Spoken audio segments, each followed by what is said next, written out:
it's Robert Mitchell here at the 2010 Toronto After Dark Film Festival.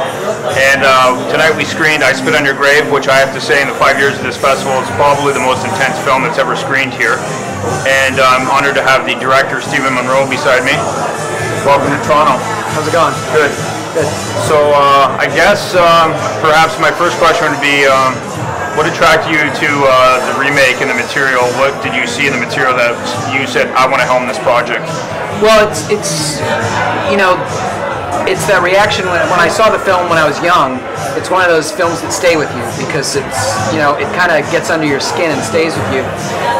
And for me, those are the kind of projects that I want to direct. I don't care if it's horror, if it's a thriller, if it's a drama. If it's stuff that stays with you, if it upsets you, if it affects you emotionally.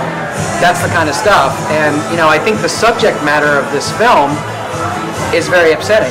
It just happened to get, you know, adopted by the horror audiences in the early 80s as this horror film, and I'm glad they did, because, you know, obviously the remake could be taken to a new level with it being considered a horror film. And obviously it's a very controversial subject. Yeah. Anytime rape is brought up in a cinema, what would you say to there will be critics? What would you answer to the moral purpose of this film? You know, the film's not for everybody, and I don't think that, you know, I mean, they make films about people dying of cancer, they make films about war, they make films about horrible events and death and destruction and all kinds of things. You know, this is just another one of those horrible things in life that affect people emotionally. So, you know, especially in the States, you know, people are just so hung up sexually that, you know, that's why this gets targeted. I don't think it should be, personally.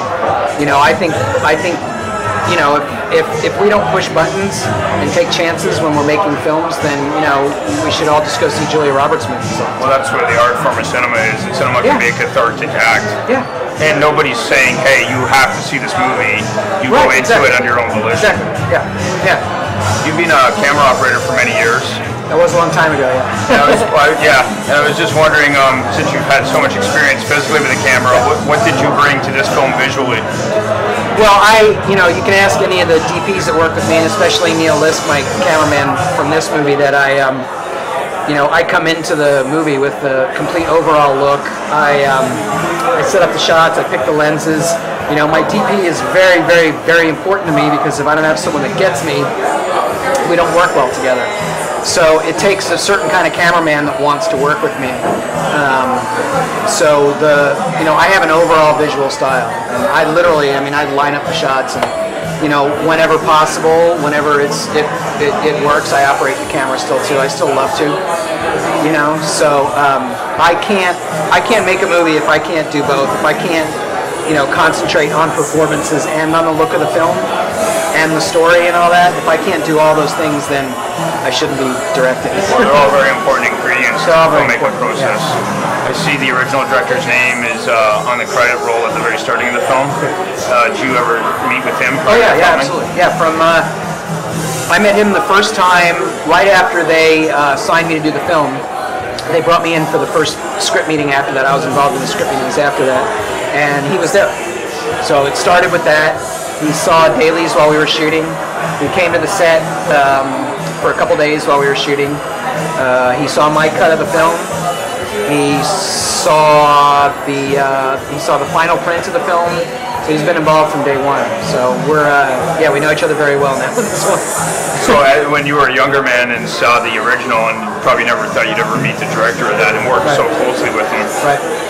Yeah, you kind of, you know, I mean, I don't know. I grew up in the film business, so in some sense I'm desensitized to that, and I have this weird thing that the times that I get starstruck is with musicians. I have no idea why. It's not actors or directors or producers or writers or anything. It's musicians. I don't know why. Well, in our film culture, and people will write about films, people will see them, make them. Remake is now like pretty much a bad word. Yeah. And seeing both films. And I agree with it for a lot of reasons. Mm-hmm. Yeah. But as you said, like, and I read in an interview recently, what you said about what you wanted to do with this remake is, you know, approach it and, you know, put your stamp on it, and you could add to the film. And I'm not going to say it surpasses, or they're obviously the same plot points and whatnot, but they're two separate films. Yeah. You know, I think you really did a great job with this film. Well, thank you. I appreciate it. Yeah, I appreciate it. I mean, I've never juggled so many concerns in making a film before that I have with this, and it's mostly because of the audience that this film is for. Horror fans are the toughest fans to make happy, and they're their own worst enemies sometimes too. I mean, right now we've got people online saying the film's going to be a complete piece of crap, but they haven't seen the film. But you know, for the most part, the people that have seen it have had a pretty positive reaction to it. Except for the one drunk guy in Montreal. Yeah, we heard about that. That's legendary now in the film festival world. Yeah, there's a lot of stories behind that, but it was definitely interesting. Well, can I ask you, it's a very intense film, and I've seen a lot of intense films over the years. They seem to get more intense. Every year there's one or two. Yeah. What have you learned as a director working in such an intense film?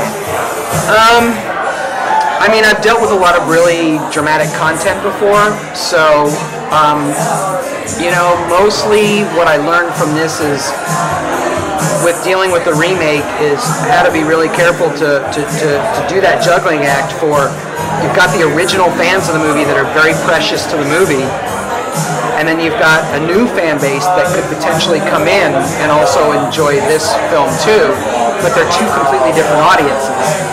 The fans of the original are looking for one thing in this film, and the new fans are looking for another thing. So trying to walk that line was definitely an experience. I think we did pretty well. You know, I mean, we're never going to make everyone happy, but if we make a good portion of people happy, I'm happy. And if you allow me, I have one question. It's a film geek question. I saw that you were a camera operator on Steven Seagal's Out for Justice. But I don't want to ask. First assistant cameraman. I was focus Bloor. And I don't want to ask about Steven Seagal. However, one of my favorite films of all time, also a revenge film, Rolling Thunder. So you got to work on set with John Flynn. And yes. Can you share any memories or experiences with working with Mr. Flynn? You know, just that he was, you know, he was very laid back, very cool, and I appreciated that because, I mean, my whole life I knew I wanted to be a director, but I grew up in a film family, so it was very important for me to go up through the ranks and learn everything, so I stayed a cameraman for a while, but I was always watching directors, so I liked how calm and cool he was, because I try and do that too. I mean, I have my moments where I get really mad about things, but he was like that, so I appreciated that quite a bit. It was a long time ago. I don't remember a whole lot about it. It's 1990, I think. Yeah. Something like that, yeah. Yeah, we're all 1991, yeah. Well, thank you very much for your time, and best of luck with the film. Thank you so much. Thanks, guys. Thank you.